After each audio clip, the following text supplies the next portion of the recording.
Jazz All-Star forward Lauri Markkanen has signed a 5-year, $238 million contract.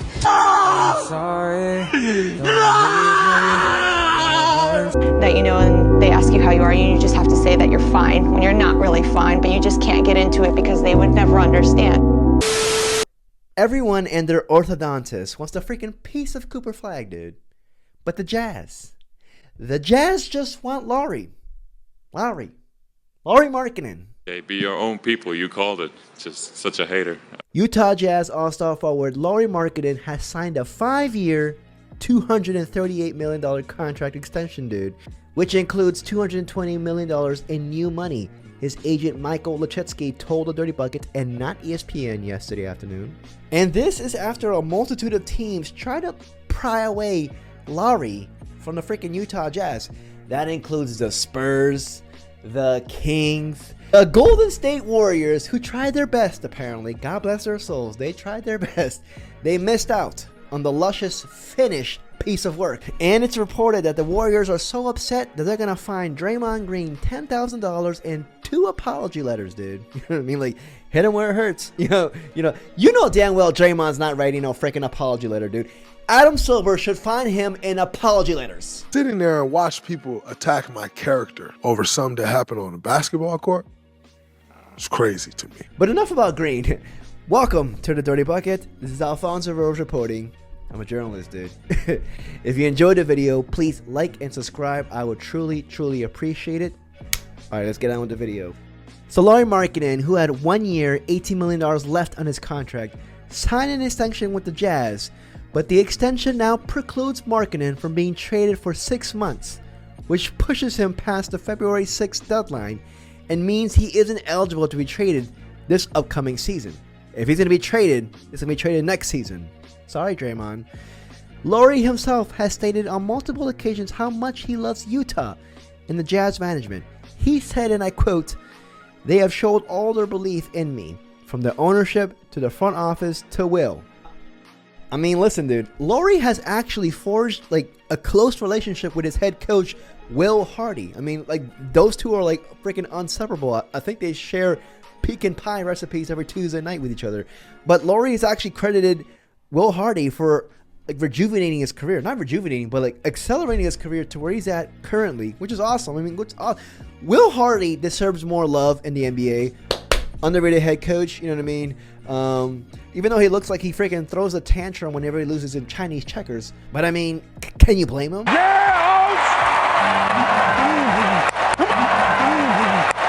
In my opinion, Lauri is easily one of the most underrated players in the NBA. A stretch 4, stretch 5, who can get buckets on his own, but also create for others. Markkanen is actually one of 3 7-footers to make 1,000 3-pointers in NBA history. And that list includes the one and only Dirk Nowitzki and the only Channing Frye. He's also the only 7-footer to make 175 3-pointers in multiple seasons in league history, according to the Dirty Bucket and not ESPN. He's averaged 24.5 points in 2 seasons with the Utah Jazz after averaging just 15.4 points in his first 5 seasons with the Cleveland Cavaliers and then also the Chicago Bulls. He won the NBA's Most Improved Player in 2022-2023 season and made his first All-Star team that season as well. Now, he was actually recently reported to be in Finland. You know, he was doing Finland things in Finland, you know what I mean? But he was also there with his new BFF, new partner, new crime partner in Keontae George. And they actually shared a lot of pictures on the social media and the Utah Jazz website because that's what you do nowadays to show your love. But this report, as well as other reports earlier, kind of shows that the Jazz believe Markkanen and Keontae George are the key to their future. Why is no one talking about George as much?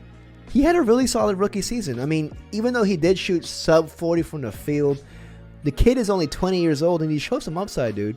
4.4 assists per game, 13 points in 27 minutes.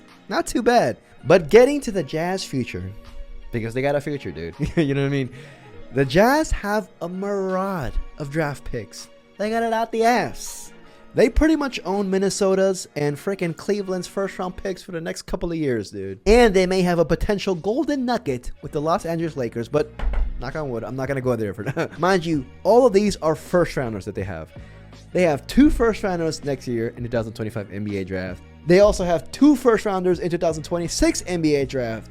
They have 4 first rounders in 2027, another 2 in 2028, and the quadruple McNugget of 4 first rounders in 2029. They are stacked. I think they also own the rights for the next freaking 4 Avenger movies, dude. You know what I mean? Like, it's freaking insane how stacked they are right now. They did a really good job with the Donovan Mitchell and Rudy Gobert trades. Kudos to them. You know, you can't hate. You can't hate, dude. You can't hate. Well, you can hate sometimes, but I don't want to hate here. Hate.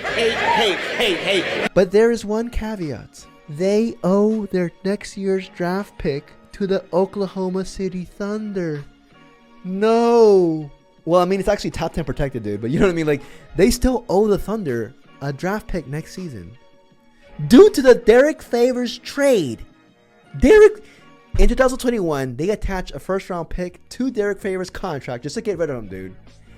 Derek Favors is going to be haunting every Utah Canadian. Okay, you can make fun of me in the freaking comment section. Derek Favors is going to be haunting these people for the next year. Yeah, I still love Utah, and I still miss being out there. But listen, Oklahoma freaking owns everyone's rights. Those greedy bastards. OKC stands for freaking OK Cupid. Give me those draft picks. Yeah. The Jazz wanted to get rid of Derek Favors so bad that they traded away their future. The 2025 draft is one of the strongest ones in recent memory. The Jazz are going to do their best to stay in the Cooper Flag sweepstakes. Not even Cooper Flag, just like in the top 5 sweepstakes. Top 10. If they start winning and they have like a freaking somewhat semblance of a live roster come the trade deadline next year, dude, bench everyone. Bench the mascot. Bench the team doctor. Whatever means necessary. They need to keep that pick. Even if they get a top 13 pick, that number 13 is much more valuable than like freaking number 8 in the recent draft that just happened. So, while I also did see reports of how the Jazz traded veterans away in the recent trade deadline, they could look to do the same in trading their current veterans in their current roster. I toss out the names of Colin Sexton, John Collins, Jordan Clarkson, all of who are still somewhat productive players, dude. They can get something in return, but most importantly, it's not about getting much in return because they're probably going to get second round picks for those players.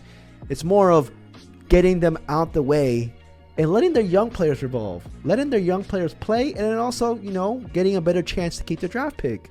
And there's also a chance that the Utah Jazz could pivot towards the full teardown next summer. Lauri Markkanen is going to be only 28 years old next year, and he's going to be on a contract that makes him more appealing to suitors than he was actually before he signed a contract extension. Utah's likely outcome this upcoming season is probably going to be, let's be honest, mid-lottery. That's not an especially appealing outcome. Nobody ever wants to be in a freaking purgatory in the NBA. Nobody ever wants to be mid. In my opinion, it's not that big of a dagger to them if they are, though. And that's kind of crazy to think with, because Danny Ainge can still navigate throughout that messy middle ground, and he can create something better than an all-out tank would have had. They still have the arsenal, the capital, to have a great rebuild without having a high draft pick, or they can attain one by trading multiple of them to trade up in the draft. And another reason why I think the Jazz ultimately kept Lauri in Utah is because, well, at the time before this contract extension, I mean, he was making $18 million a year, which is a steal of a contract, mind you. But at the same time, it was kind of hard for them to possibly get contracts to match that in a trade. And then also, what they were seeking for just wasn't there, probably. Like I said earlier, the Jazz have the most draft capital in the entire NBA. Like, they really had so much draft capital that attaining more isn't not even that entertaining to them. Think about that. That's crazy to begin with, dude. Like, dude, I would freaking swim across the Atlantic Ocean just to ensure that my whiz kids get freaking 2 extra first-round picks next year. I would do it. I swear to God I would. I'll probably get pneumonia and get eaten by a freaking killer whale. I don't care.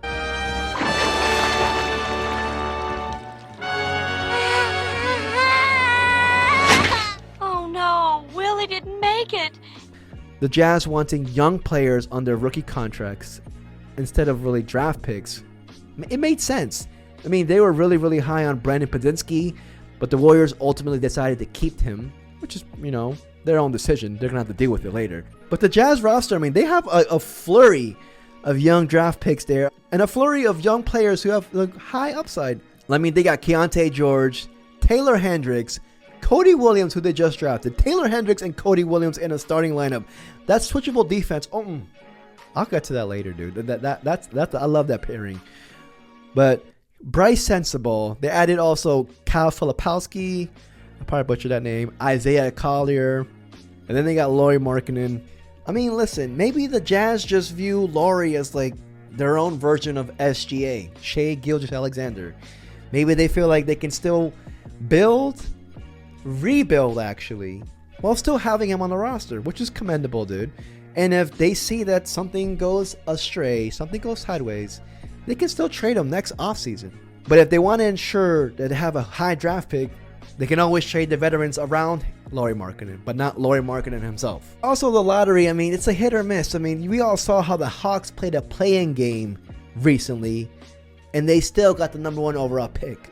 So who's to say to discount the Jazz from the Cooper Flag sweepstakes? And while they did get a lot of flack for not trading Lauri, I still believe that they made the excellent decision to keep him, because they essentially still kept their options open and they didn't settle. Listen, I give this an A+, but nobody cares about my grades. I love this signing for the Jazz.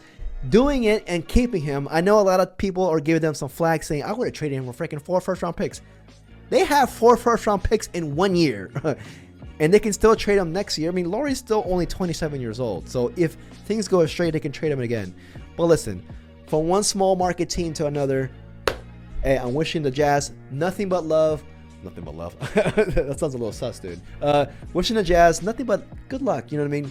You know, good luck in the future. Not too much luck next year, though. The Wizards are getting freaking Cooper Flag or Ace Bailey. You know what I mean? Like, right, yeah. Of course. Hey, that offer's still up. I'll swim across the Atlantic Ocean just to get 2 first-round picks. I don't give a you know what I mean? Like, but yeah, let me know what y'all think. Did the Jazz make a good decision to keep him? I think so, because it still kept their options open. Thank you for watching the Dirty Buckets. I am tired. I am really. I had to drink this to do this video, dude. I need to do better. I need to freaking script these videos better. This is not a Heineken, not stereotypical. This is called Olipop. This is something that's really, I don't know, makes you have freaking massive flagging diarrhea, but whatever. I'm going off track. If you enjoyed the video, please like and subscribe. Truly, truly appreciate it. Until the next report, until the next video, peace.